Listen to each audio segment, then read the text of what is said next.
Okay guys, welcome back to video number 3.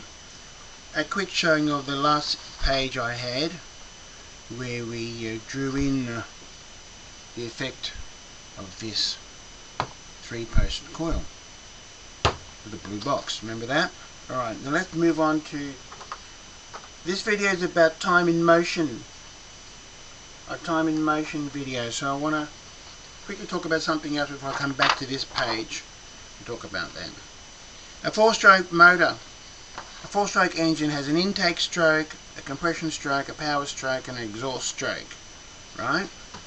And if this is piston number 1, like on my car, followed by number 3, followed by piston 4 and the peg for the post for piston number 2, we can all understand that this is where the rotor would sit inside the distributor for the sparking of the piston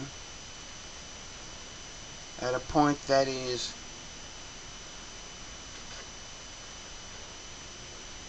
(10 degrees to 12 degrees before top dead center, right?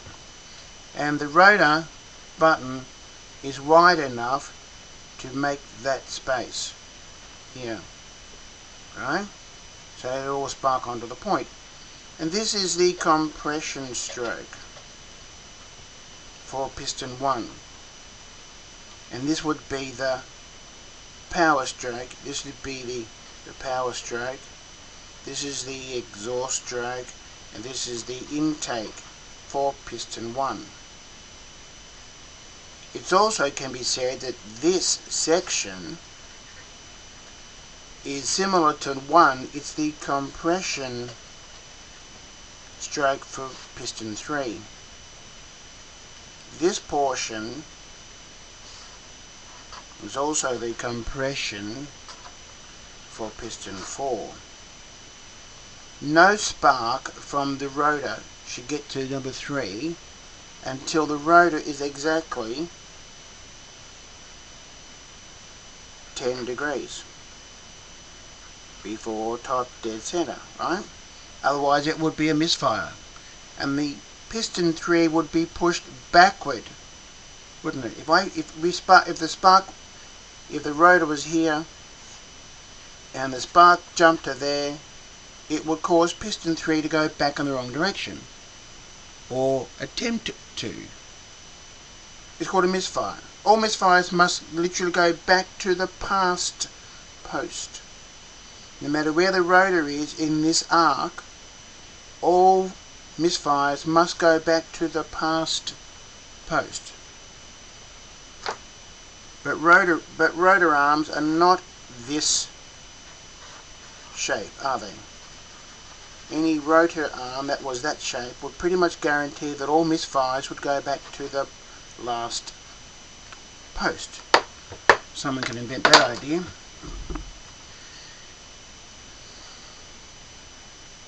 So the point of, now we're going to quickly go on to why there's misfires and everything, right?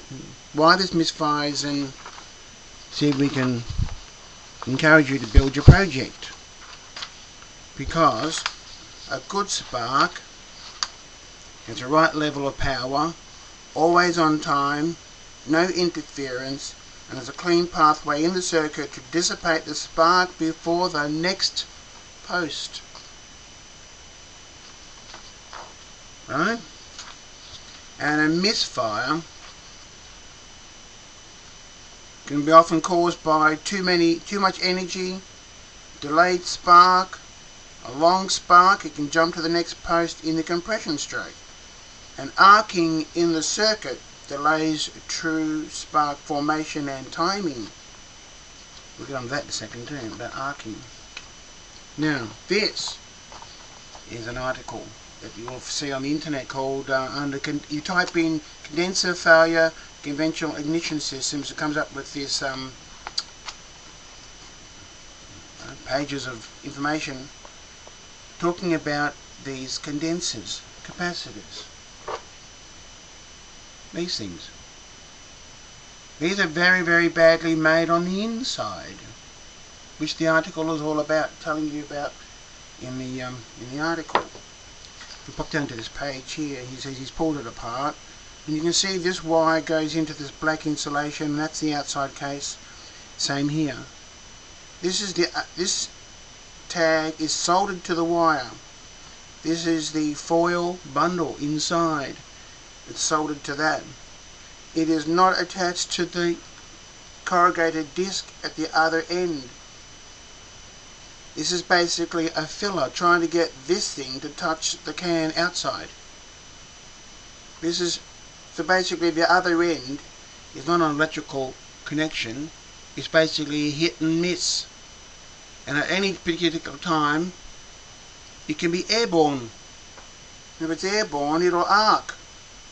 And at the same time, if the voltage is wrong, it would arc from this surface over to the edge of the can, wouldn't it? Such as if it was 20,000 volts, and it's only rated for 600. This is rated for 600. You put 20,000, 40,000 in there, it's pretty much going to jump across the insulation to the body. So, if in doubt, buy a fresh one of these. Or buy two of those and put them back to back like I did for a while. But right, he was talking about the construction of the thing there, where you were saying there was only soldered at one end, and the other end rubs against a corrugated disc washer that's free to be airborne and arc, and it's only 600 volt rated in a 20,000 volt circuit. How often would the arcing happen? Every arc is a DC pathway, thus interfering with the spark timing, jumping to the next post. Bang. Okay. This is our lovely project circuit that we had yesterday, right? Where we had the beautiful transformer, 1, 2, 3, 4 post transformer, and the lovely 12 volt side, untouched by the 20,000 volt side. Right? This circuit sparks on time every time, no delay in the dissipation of the spark. So as soon as the points open at 10 degrees, you'll get a spark that is pure, clean, untouched, and no problem. End of story. And take note, that was a quick story. This is the other. Remember yesterday I drew a blue line to represent this coming into this circuit. We drew a blue line from here to here, and this is the coil with all its problems. I'm going to quickly describe all the problems to you. That's the output negative, that's the input positive, that's the high tension on top, and suddenly we've got 20,000 volts flying into here, flying into here, flying into here.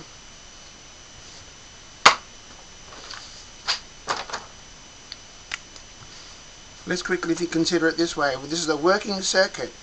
Power's running, sparks are flying, and this is a 1 millimeter gap. For the purpose of this video, it's a 1 millimeter on the spark plug. For the purpose of the video, it's a 1 millimeter gap. What happens when the points are open? 1 millimeter. What happens when there's a gap felt in the condenser of 1 millimeter or less?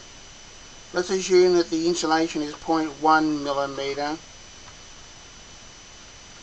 and at some particular time it arcs and whatever, and as we saw on the paperwork, the other end, one end of it is soldered, and the other end is basically airborne. Looking for a corrugated washer in here somewhere to make contact with its other end of the coil, or the other end of the foil bundle inside it, right? Let's assume it's pretty much in contact 90% of the time. There's going to be an arc sometime in this area. There's going to be an arc in this area sometime. And every time there's an arc, or there's an arc across here, and then don't forget this is a 12 volt circuit fighting a 20 kilovolt circuit. Some secondary windings put out 40k. There's a spark plug arc up here. Spark plug arc, and when it fires, it's going to fire here because this is the return circuit. As we saw before, we want a lovely return circuit in here. The return circuit is through the points and through the condenser and through the rest of the car. But this is the quickest, easiest through there, right? Every arc spark means a DC current can flow across an arc, which means when it stops arcing, the magnetic field changes in here and you get a new spark, a delayed spark. And while there's delaying, arcing, sparking and delaying,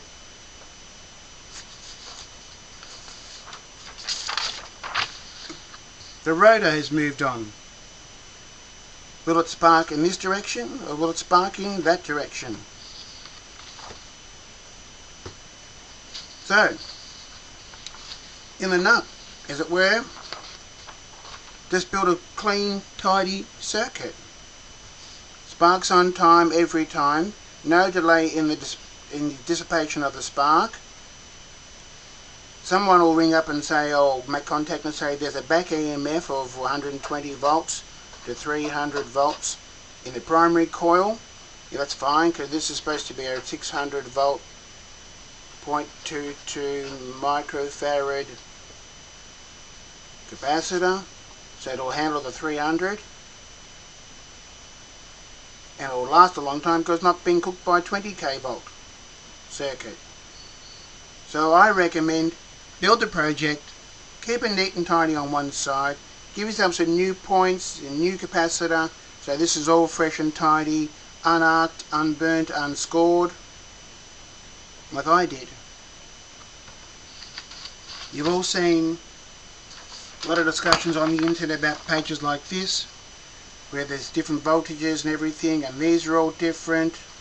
The height of this graph is different where these pieces come out in the graph. These are all the same. Lots of stories about rubbish and interference. Well, in this circuit, there won't be any interference. My car runs like better than new, and I couldn't be happier. That's why I'm making the video. Electronic ignition systems. Electronic ignition systems replace this bit.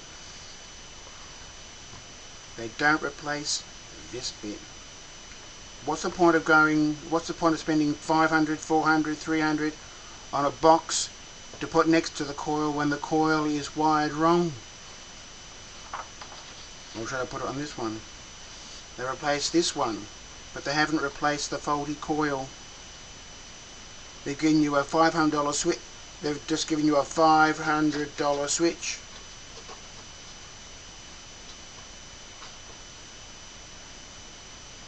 To do nothing. To the output. To fix the output. So, go back to basics. Go back to fresh basics. Give yourself some fresh points, a fresh condenser. Build yourself a 4-post coil. And enjoy the results. Someone leave a message on the video later how many miles you did on the first day of driving. Okay fellas, cheers.